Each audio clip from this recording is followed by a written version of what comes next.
मग ज्यांनी तुझ्या पित्याला पराभूत केलं, गुरु द्रोणाचार्यांना शरण दिलं, त्यांना धुळी झाली. का देऊ का देऊ रे? आणि काय रे? तुला काय वाटलं? तुला काय वाटलं की माझ्या पितृदेवतेचा अपमान पांडवांनी केला? बरोबर. पांडवांनी ते कृत्य माझ्या पितृदेवतेच्या बाबतीत केलं. का केलं? नाही का केलं? स्वतःच्या गुरुनामाने गुरुदक्षिणा देण्यासाठी. मग जगात मला सर्वश्रेष्ठ दान कोणतं? ज्या गुरुकडून विद्या संपादन केली, गुरुच्या गुरुला गुरुदक्षिणा द्यावीच लागते. मग तीच गुरुदक्षिणा देणं हा जर धर्म आहे तर पांडव मित्राला सांगतोय पांडव धर्माचे कृत्य आणि पांडव धर्माचे कृत्य असल्या कारणानं त्यानं ते कृत्य केलं. ते धर्माला अनुसरून आपलं कृत्य परिपूर्ण करण्यासाठी त्याच राजे द्रुपद यांना गुरुदक्षिणा परिपूर्ण झाल्यानंतर मान सन्मानानं राज्यापर्यंत घेऊन आले.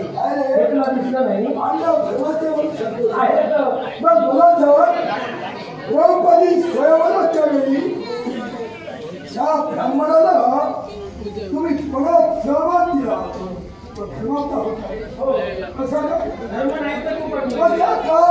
धर्म नाही तर तू पटवून दे. तिथं निमंत्रण होतं ते कुणाला होतं? छात्र देशाला क्षत्रियवंतानं होतं, क्षत्रिय बंधनानं होतं. मग त्यानं तुम्ही त्या परत सहभाग दिला, क्षत्रिय होता. नेमकं तुला काय म्हणायचं? आता तिथं होतं. मग त्या ब्राह्मण एका विप्राला आवडून संधी दिला. अरे त्या ठिकाणी तुम्ही तरी हजर होता? तुला माहिती आहे की नाही? नाही होतात की नाही? मग त्या द्रौपदीच्या पणात जर तुम्ही हजर होतात जिथं तुमचे रक्ताचं सुख तुम्हाला कळलं नाही तिथं आम्ही कसे काय शोधणार? म्हणून प्रश्न केला प्रश्न म्हणून केला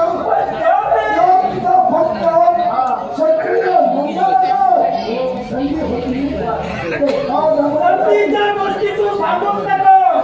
प्रत्येकाला एक संधी होती पण तुला किती संधी दिल्या? 5 संधीचं तू काय केलं? तू काय केलं? 5 संधीत काय केलं? तू 5 संधीत काय केलं? सोडायला तुला होतात की नाही? तू कुणाला दिला?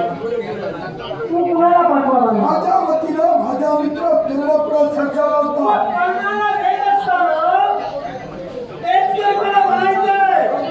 आतापर्यंत जे काही केलं ते तू त्याच्या जीवावर केलं.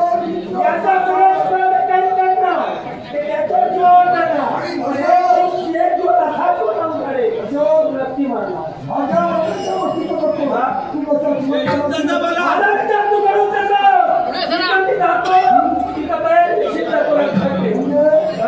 तुझी तयारी आधी तयारी करा की स्वतःची तयारी करा. त्याची चिंता तू करू नको.